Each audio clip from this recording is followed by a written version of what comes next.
Olá, estudantes do 8º ano, sejam bem-vindos. Estamos aqui para mais uma aula de língua portuguesa. Essa é a aula número 27. Eu sou a professora Itamara. Nós vamos precisar separar o material para as nossas discussões. Então, organize lá, caderno, folha para anotação, lápis, borracha, caneta, apontador e o dicionário de língua. E na sequência, anote a data da aula número 27, língua portuguesa, e os conteúdos que nós vamos discutir. Lembrando um pouquinho que essa nossa aula também é focada em texto literário, então nós vamos trazer um pouquinho mais da literatura para a discussão nas nossas aulas.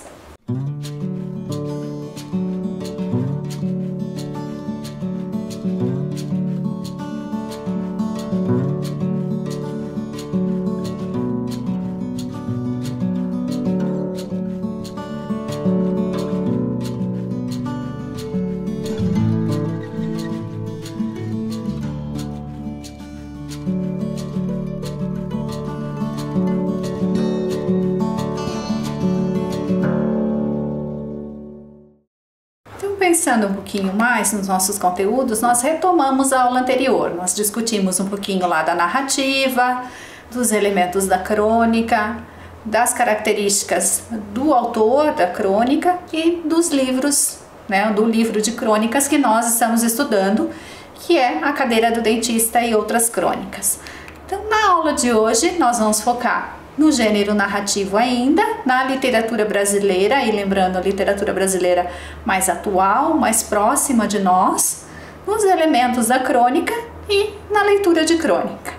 E aí começamos pensando nesses dois elementos, a narrativa e o jornalismo. Então são dois campos distintos que vão se juntar na produção da crônica. Então pensando a crônica e pensando a notícia, nesses elementos que vão compor esse texto que é a crônica. Então ela vai trazer para nós os elementos do jornalismo, a notícia e esses elementos que estão postos ali num outro texto. E aí nós vamos pensar um pouquinho nesse texto.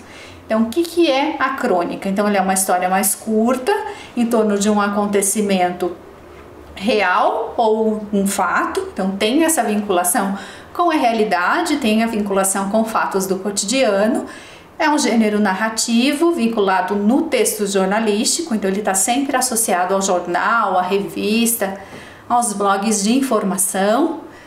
Narra aspectos da realidade, trata de questões comuns da sociedade, do cotidiano e circula nos meios de comunicação. E aí, para a gente retomar um pouquinho a questão da notícia. Então, a notícia é um texto informativo, descritivo, narrativo, é um texto curto, produzido nos meios de comunicação também, A finalidade dele é essa lida com a informação, com a comunicação, apresentar fatos. Então, isso é colocado sempre numa linguagem formal, clara, objetiva, direta, A intenção de dizer exatamente o que aconteceu. E trata de fatos também do cotidiano. Então, anote esses elementos ali, na sequência nós retomamos o nosso estudo.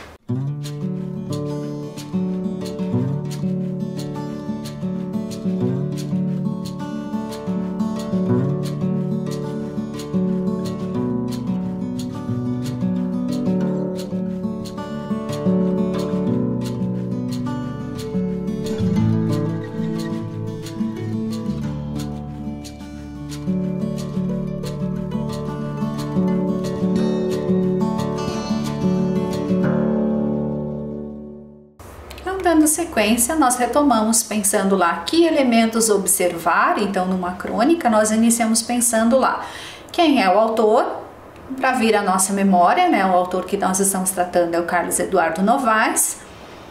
Ele é nascido no Rio de Janeiro, então tem esses elementos do contexto também.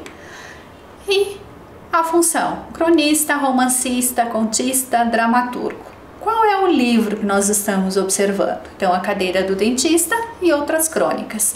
Então, o livro é um livro extenso, são 123 páginas, com 25 crônicas escolhidas e selecionadas pelo autor. Vou deixar aqui para vocês uma dica: quem quiser buscar essas crônicas, tanto o Estripador de Laranjeiras quanto a crônica que nós vamos estudar na aula de hoje, elas estão disponíveis, né? Se você procurar lá na internet, elas já foram disponibilizadas, porque foram textos publicados em jornais antes de ir para o livro.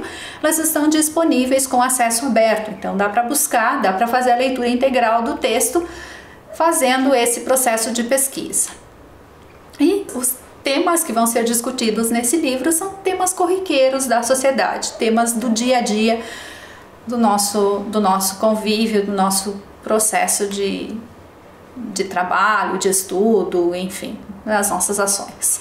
E aí nós pensamos um pouquinho lá nos textos de estudo, retomando então o nome do livro, Cadeira do Dentista e Outras Crônicas, focando no Estripador de Laranjeiras, como uma crônica, né, que retrata a falta de confiança de algumas pessoas, que é causada pela violência que podemos encontrar nas ruas, no nosso dia a dia, e também relata a dúvida do personagem em ser ou não ser inocente, mesmo sabendo que a situação em que ele foi envolvido não passa de um mal entendido. Então ele é envolvido numa situação mal compreendida, e aí ele fica em dúvida, será que eu estou errado pelo que eu fiz ou não? Então tem esse processo de reflexão do próprio personagem.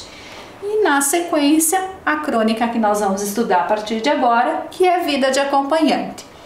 Então nós vamos pensar nessa crônica com a ideia de que é um texto que retrata as peripécias de um homem que deve acompanhar as cirurgias da esposa. E traz à tona para nós esse processo de solidão feminina que as mulheres passam na situação de adoecimento e a relação com o medo individual, como se dá esse processo e como isso vai acontecer. Então, nas nossas discussões, nós vamos pensar nesses elementos. Então, anote essas informações e já continuamos.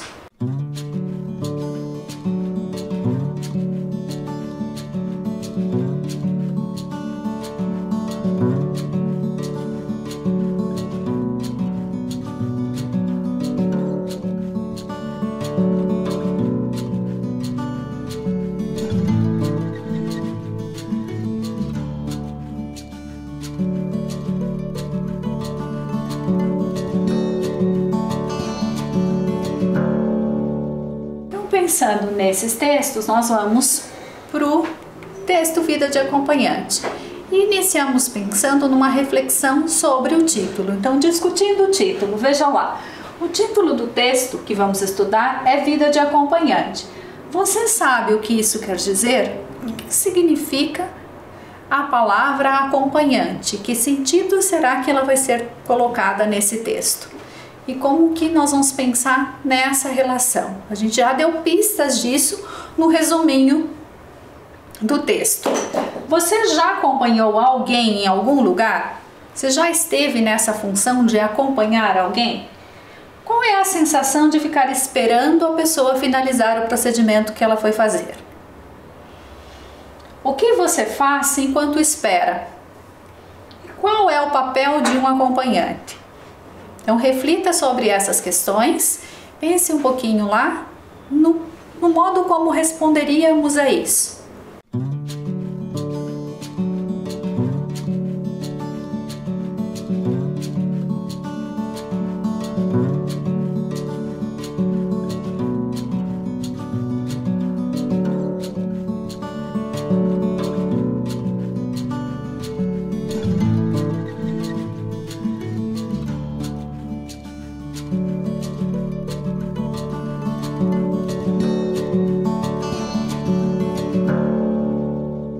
Pensando um pouquinho mais, avançando nos nossos estudos, veja lá, ó, leia o trecho a seguir e imagine a cena que vai sendo montada, que vai sendo descrita. Ana teve que fazer uma pequena intervenção cirúrgica e me convidou para ser seu acompanhante na casa de saúde. Bem, normalmente evito passar até na porta de um hospital. Atravesso sempre para o outro lado da rua, receoso de apagar diante de um bafo mais forte de éter. Aquela situação, porém, não me permitia simplesmente bater em retirada. E aí? Em que situação Ana precisava ser acompanhada? Qual é a intenção de uma pessoa ao pedir que alguém acompanhe em uma determinada situação? Então, por que esse processo se faz de pedir: você vai comigo, você me acompanha, você me leva? Então, que situações que exigem esse processo de solicitar que alguém acompanhe? Reflita um pouquinho.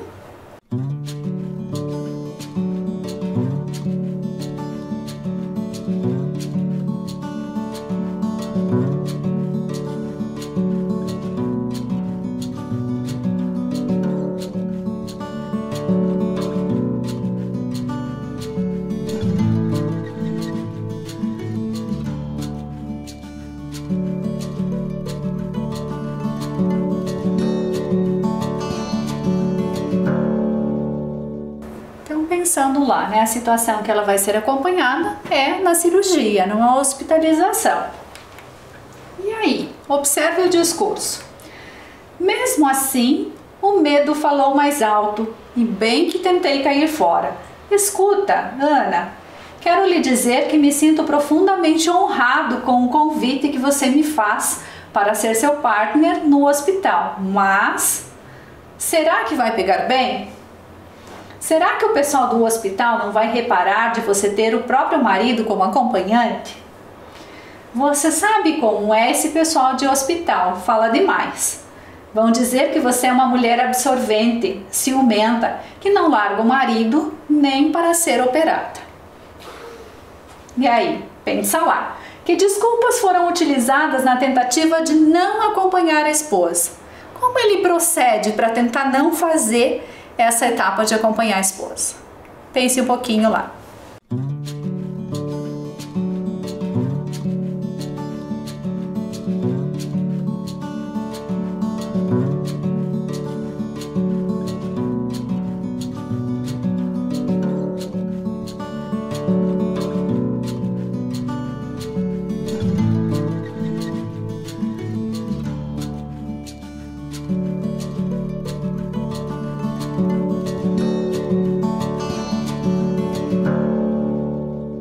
Pensando nessa relação, né, observe lá, ele vai trazendo esses elementos e dizendo que não é uma ideia interessante, que não cai bem, que não fica bem o marido acompanhar a esposa no hospital. Pense se procede essa questão. Então, na sequência, veja o trecho. Se você não quiser ir, disse ela muito segura, eu chamo outra pessoa. Não, Ana, que é isso? Eu vou, claro. Estamos aí, firme e forte. O problema é que não tenho muita experiência. Talvez pudéssemos chamar outra pessoa para ir com a gente. Na minha vida, só entrei como acompanhante em baile de formatura. O convite do hospital dá direito a levar quantos acompanhantes? Um só. E vai ser você. Ou será que você está com medo? Quem? Eu? Dei aquela de machão. Você não me conhece, sou uma fera braba dentro de um hospital. Tenho a impressão de que você está com medo. E aí, pensando lá, qual é a reação do personagem diante da constatação de que está com medo? Como ele reage, como a Ana reage nesse processo? Pense lá.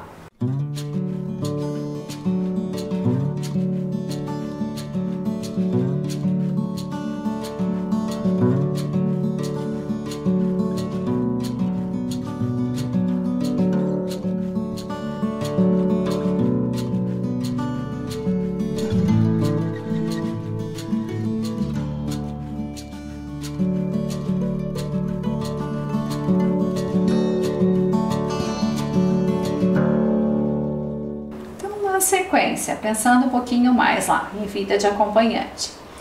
Não adianta fingir, pensei. Resolvi me entregar. Morrendo, Ana. Tô morrendo de medo. Não sei se vou aguentar. Tenho pavor de entrar em hospital. Aquele clima, aquele cheiro. Veja, já estou suando só de pensar. Fique tranquilo, disse ela me afagando. Não precisa se preocupar, não vou deixá-lo sozinho. Você jura? Mas e quando você estiver na sala de cirurgia? Quem vai tomar conta de mim? Fique calmo, bobinho. Deixa minha irmã tomando conta de você. Eu volto logo. Qualquer coisa, estarei ao seu lado. E aí, pensando lá, né? O que significa a expressão "tô morrendo de medo"? Quais elementos do hospital deixam o personagem apavorado? Quais elementos fazem ele sentir medo? O que vem na cabeça dele quando ele pensa nesse espaço, nesse lugar que ele está entrando? Então reflita um pouquinho, tente identificar.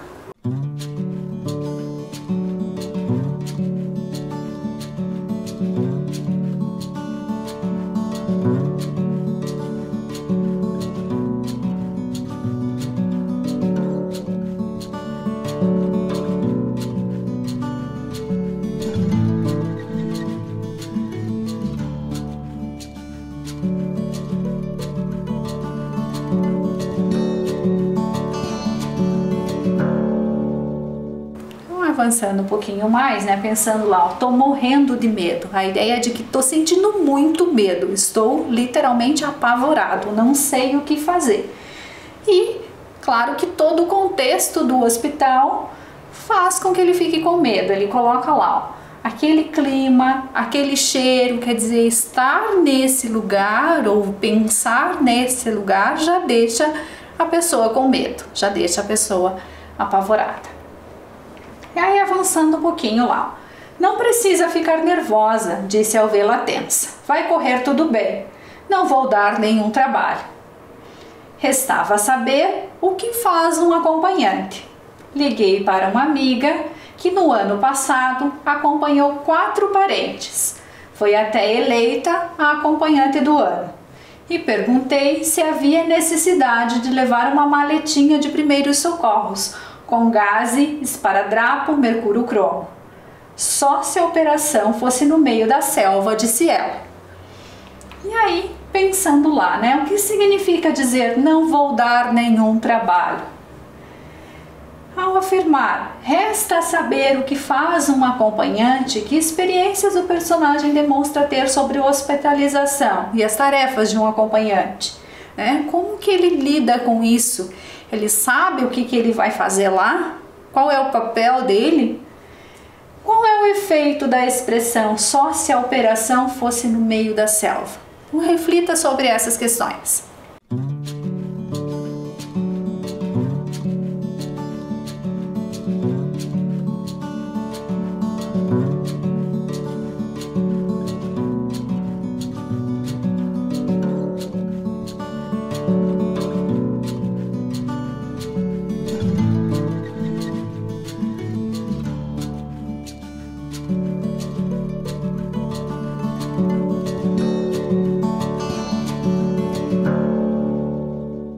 Pensando nesse processo, né? Ela diz assim, ele diz, não vou dar nenhum trabalho, na ideia justamente de que a função do acompanhante não é dar trabalho, ele vai lá para ter trabalho, porque é ele que tem que cuidar do sujeito que está doente. E aí quando ele diz, resta saber o que faz um acompanhante, então é um sujeito que não tem nenhum tipo de treinamento, não passou por um processo de orientação.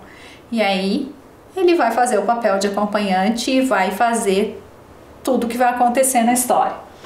E aí, por fim, lá, só se a operação fosse no meio da selva. Ela está dizendo que o fato dele pensar que precisava levar alguma coisa é porque ele não tem conhecimento nenhum do contexto, do cotidiano, do espaço do hospital ou de um lugar de tratamento de saúde. Então tem essa relação que vai sendo construída na história, que vai sendo construída no texto. E aí, pensando um pouquinho mais, avançando lá, pouco antes de partirmos para a casa de saúde, fomos arrumar a mala. Tudo era novo para mim. Não tinha a menor ideia de como deve se vestir um acompanhante. Ana empilhava suas camisolas, enquanto eu permanecia parado, olhando com um olhar bovino para o armário. Então imagine a cena que está sendo posta aí. Parado, olhando para o armário, sem saber o que pegar, sem saber o que levar. Nesse trecho, que elementos que chamam a nossa atenção? Observe lá, pense nesses elementos.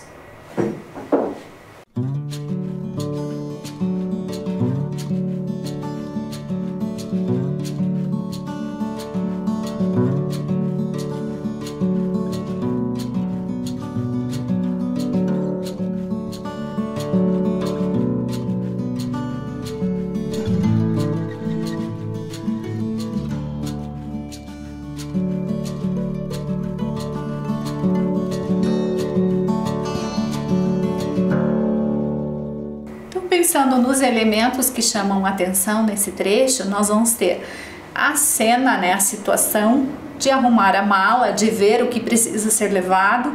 A Ana separa as camisolas e ele fica olhando, parado, olhando, e aí ele descreve com um olhar bovino, quer dizer, um olhar parado, sem sentido, sem saber para onde vai, observando o espaço, a situação, o momento, sem tomar uma decisão de que roupas vai levar.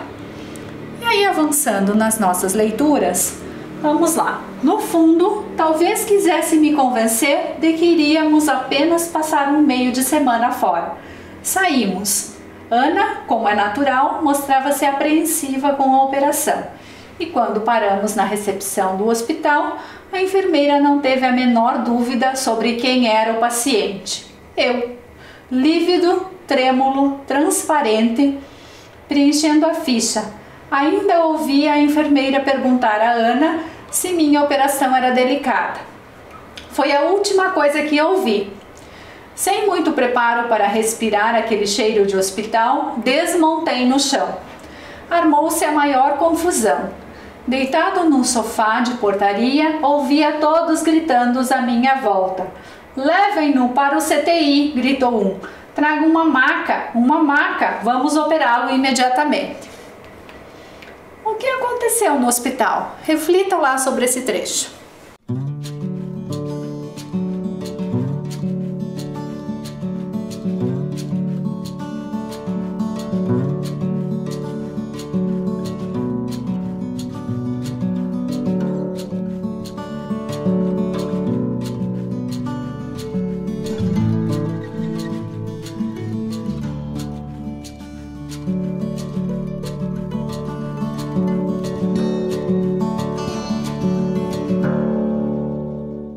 Pensando lá, né? O que acontece no hospital? O medo é tão intenso que quem parecia estar doente era ele. Ele acaba passando mal, né? Ele desmaia nessa cena de pensar que estava num hospital e pensar no espaço onde ele estava e nas situações que ocorrem ali. E aí, continuando, vamos pensar lá. Uma ambulância! Comecei a berrar, esperneando. "Chamem uma ambulância!" "Não precisa, o senhor já está no hospital. Por isso mesmo, chamei uma ambulância para me tirar daqui." E aí? E agora? O que vai acontecer? O que será que vai vir depois disso? Pense um pouquinho.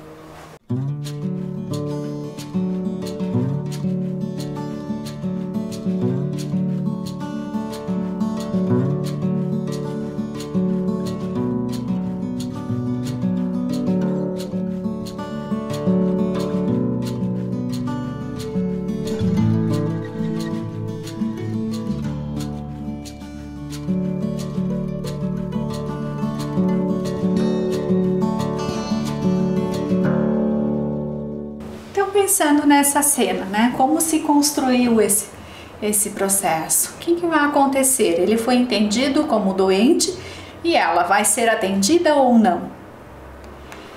Então, avançando um pouquinho mais, a um canto, braços cruzados, Ana assistia à cena. Custei um pouco a me refazer. Subimos ao apartamento no 3º andar, onde Ana iniciaria os preparativos para a cirurgia. Entramos e estávamos por ali inspecionando o quarto, eu meio branco, quando chegou uma enfermeira e nem se deu ao trabalho de perguntar quem iria ser operado. Virou-se para mim e ordenou: "Tire a roupa." A ordem me apanhou de surpresa. Afinal, passei horas arrumando minha mala. Não custava nada alguém me informar que o acompanhante devia ficar nu. Contrariado, olhei firme para a enfermeira e como não gostei do seu jeito, resolvi desafiá-lo. Tire você primeiro. Ao receber a ordem, de se trocar, que reação que o personagem teve? Pense nessa reação, pense nesse processo.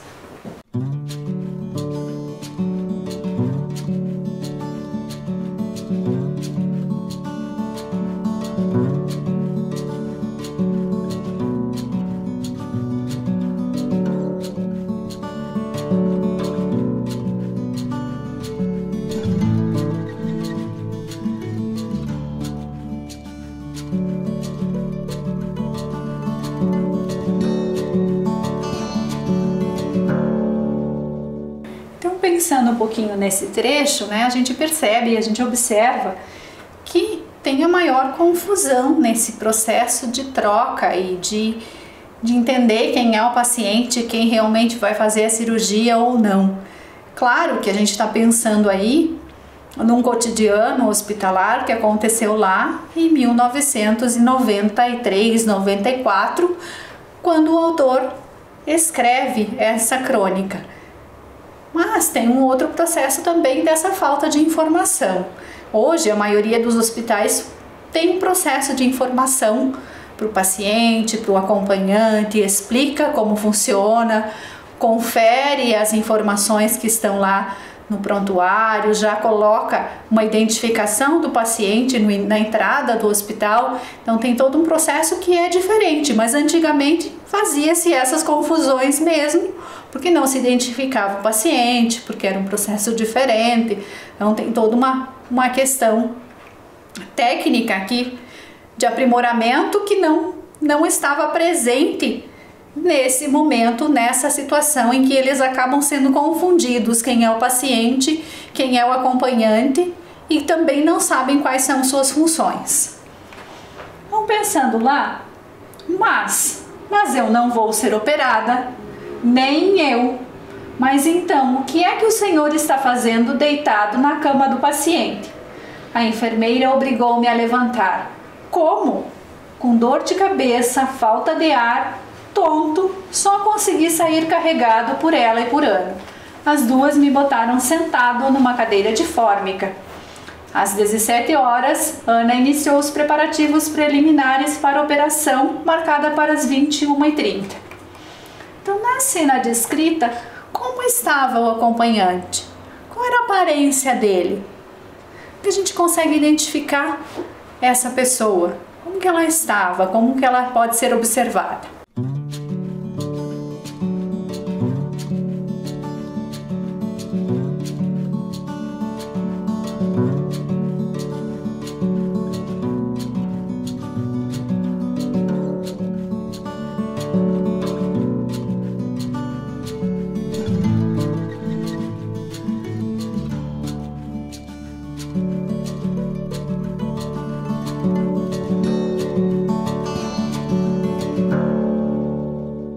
Pensando um pouquinho lá no texto, retomando essa ideia ali,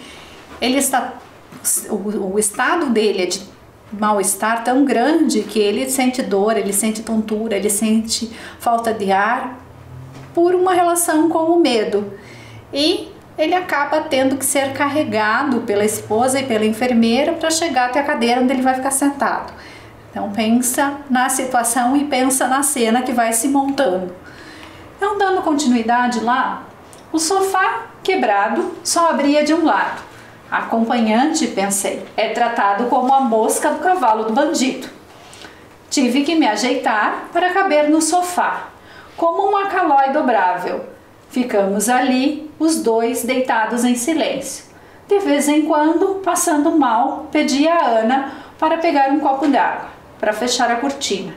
Às 20h30, entraram no quarto o médico, seu auxiliar e o anestesista, todos da aeronáutica. Ana foi operada por uma junta militar. Aliás, constatei que os militares são muito melhores na medicina do que no poder. Queriam ver como estava a paciente. Primeiro aqui, senhores, gritei estirado na cama. Aqui, por favor. Eu pedi primeiro, estou sentindo uma fisgada aqui, com vontade de vomitar. O corpo todo me dói. estou ficando doente aqui nesse hospital. Então, pensando lá nesses elementos, qual é a reação do personagem diante dos médicos? Que referências ele faz ao grupo de médicos que fez a cirurgia e de onde que eles são? Então observe alguns detalhes ali, né, que ele traz. É tratado como mosca do cavalo do bandido. Então como que ele está se colocando ali, né? Ele está dizendo que o acompanhante não tem nenhuma importância, não é visto dentro desse contexto. E as outras referências que vão sendo montadas para a nossa reflexão. Pense lá.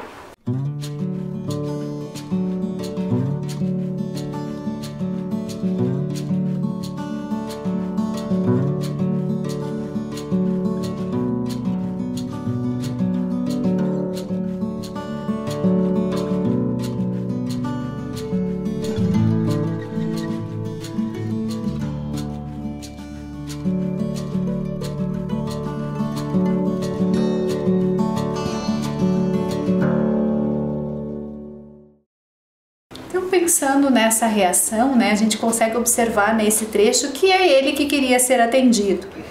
E aí ele faz toda uma cena, todo um drama, reclamando porque ele queria ser atendido e ele não foi atendido. E numa outra situação ele faz referência ao hospital, que a esposa está hospitalizada, né, um hospital, e aí o acompanhamento médico é da aeronáutica, e aí ele traz, fazendo uma relação, né, de que os militares seriam melhores médicos do que governantes, fazendo esse processo de reflexão e trazendo para nós esse espaço para pensar, né? O hospital militar, a função deles ali e nessa questão de administração, né? E de medicina, fazendo essa relação de administração e medicina e dizendo o papel que vai sendo feito, como vai se construindo isso. E aí, pensando um pouquinho mais lá, os médicos me disseram que estava tudo bem. Não acreditei, é claro. Senti que queriam se descartar logo do acompanhante para examinar a paciente. Continuei ali, gemendo, sofrendo horrores, até o momento em que as enfermeiras entraram com a cama de rodinhas para levar Ana. Foi um momento dos mais dramáticos. Agarrei-me como pude na cama. As enfermeiras me empurraram e saíram com Ana. Fui me arrastando pelo corredor aos gritos. Socorro! Por favor, não me deixem sozinho nesse quarto. Socorro! E aí, pensando nessa cena, né? O que o medo excessivo do hospital do personagem gerou? Que tipo de comportamento ele apresenta no hospital ao ver a esposa indo para o centro cirúrgico? Então pense nessas questões, como que isso se dá?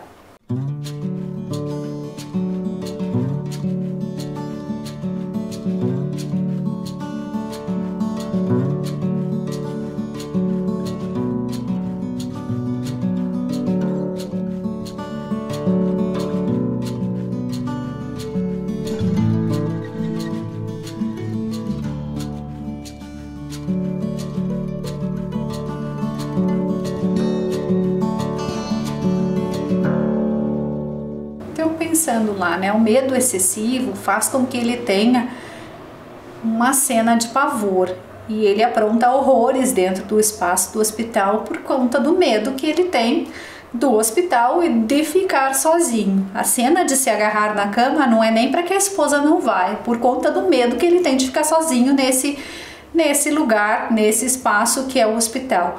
Então ele pede ajuda, ele pede por socorro, ele passa mal. E vai acontecer uma série de situações que vão sendo colocadas aí. E aí na sequência pensamos lá, ó. Nem vi quando Ana voltou da sala de cirurgia. Estava completamente dopado. Passamos os dois uma noite difícil. Várias vezes fui obrigado a chamar a enfermeira para me acudir. Elas entravam no quarto e quando viam que era para atender o acompanhante, soltavam um muxoxo, se retiravam contrariadas, um completo desprezo. No dia seguinte, não sei o que seria de mim sem a Ana para me levar ao banheiro, para me dar remédio, para apanhar um copo d'água. Felizmente, correu tudo bem. E aí, como o acompanhante se sentiu ao solicitar ajuda? A quem as enfermeiras atendem? E o que aconteceu após a cirurgia? Então reflita sobre essas questões. A gente está pensando no contexto do hospital. Elas estão ali para atender quem? Né? De que modo que isso se dá?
Então, pensando nessa relação, né, ele vai querendo solicitar atendimento para ele. Se a gente pensar qual que é o papel do enfermeiro, é acompanhar a pessoa que está doente, que está se tratando, e não fazer esse cuidado do acompanhante. E quando ele está trazendo a questão do pós-cirúrgico, ela voltou da cirurgia muito bem, ela se recuperou muito bem, muito rapidamente. Então tem essa relação que está sendo posta ali. Aí pensando lá, ó, ontem Ana voltou para casa, eu continuo no hospital, devo ficar ainda por mais 2 dias convalescendo da operação da Ana. Pense na cena, né? A Ana recebe alta e ele permanece no hospital por mais um tempo. E agora? Quem foi de fato hospitalizado? Quem estava doente? Que relações podemos estabelecer entre saúde e doença a partir da crônica? Então pense um pouquinho nessas questões.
Pensando nessa questão, né? E agora? Quem é que foi hospitalizado? E se a gente analisar todo o quadro, né? A gente diz, Ana ia fazer a cirurgia, mas ele acaba sendo hospitalizado junto. Quando nós olhamos ali, devo ficar ainda por mais 2 dias convalescendo da operação dela, significa que a situação acabou sendo complicada e ele teve que ficar no hospital após a alta da esposa. Né? Quem estava doente? Se a gente pensar, ela vai fazer uma cirurgia, mas a pessoa doente acaba não sendo ela, acaba sendo esse sujeito, o marido, por conta de todo o aspecto psicológico que ele tem e dessa relação com o medo. E as situações de saúde e doença, se nós formos analisar essa questão do que é saúde, do que é doença, né? Se a gente pensar lá, a Organização Mundial da Saúde diz que a saúde é um completo estado de bem-estar. Então, se a pessoa não está se sentindo bem, teoricamente ela não estaria saudável. Então, pensando nessa relação, o nosso acompanhante aqui, ele acaba se caracterizando como uma pessoa doente, porque ele não consegue se resolver com esse processo de acompanhar a esposa no hospital e acaba ficando com medo do hospital. Que aí na sequência nós vamos pensar um pouquinho mais nos elementos dessa crônica. que é a questão do medo, né, dessa realidade, porque faz parte dos processos, né, em algum momento da vida as pessoas vão ao médico, em algum momento da vida elas precisam fazer exames e cabe, né, quando é criança, quem acompanha ao médico, o pai, a mãe ou a pessoa que é responsável. Quando adulto, né, se a pessoa é casada, é o cônjuge, o esposo, a esposa, o companheiro, a companheira, enfim, a pessoa com quem se convive. Ou, em outras situações, familiar, né, pai e mãe, continuam acompanhando.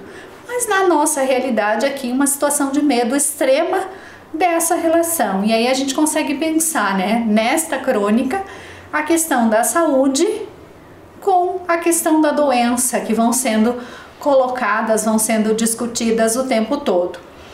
Nós podemos pensar num outro ponto, que é a questão da sanidade da loucura, né? O medo é tanto que ele beira a loucura, ele perde a razão, ele perde a capacidade de raciocinar. E aí ele começa a passar mal por estar num lugar de desconforto e também por esse processo do medo. E por outro lado, a gente pode pensar em alguns dois aspectos importantes ali, que é a questão do acolhimento no hospital e desse processo de humanização, de tratar bem tanto o paciente, aquele que vai fazer a cirurgia, nesse caso a Ana, como o acompanhante, a família que está ali, explicando os procedimentos, explicando o que vai acontecer, explicando como se dá essa rotina dentro do hospital.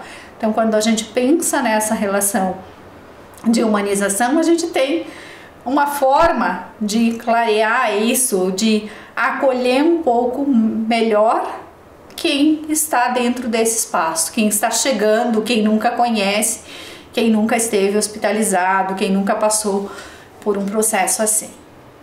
Então anote essas informações e continuamos na sequência.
Pensando um pouquinho mais no nosso estudo em casa e para refletir um pouco mais sobre essa crônica e a crônica que nós já lemos, vocês vão ser convidados a interagir com um material que é um caderno pedagógico, e esse material ele traz uma reflexão sobre as crônicas. Então vocês vão trabalhar com a crônica no conteúdo de língua portuguesa e nos conteúdos de matemática. Então vocês têm ali do ladinho a capa desse caderno para pensar nessa organização desse material. Esse material vai ser encaminhado, vai ser enviado para a escola. Quando vocês estiverem retirando as atividades pedagógicas da escola, vocês recebem o material junto. Então fica o convite à leitura, fica o convite à busca desses textos. Aqui estão as referências, se precisar buscar o material. O livro de crônicas tem disponível no farol da escola, em alguns casos, mas vocês podem buscar as crônicas isoladas, porque elas estão disponíveis também. Então nós terminamos por aqui. Desejo que vocês se cuidem. Nos vemos em breve, que esse processo de estudo seja um processo rico e que vocês se divirtam com os textos que estão lendo, que a ideia da crônica é trazer esse processo de diversão, de reflexão e de entendimento do cotidiano.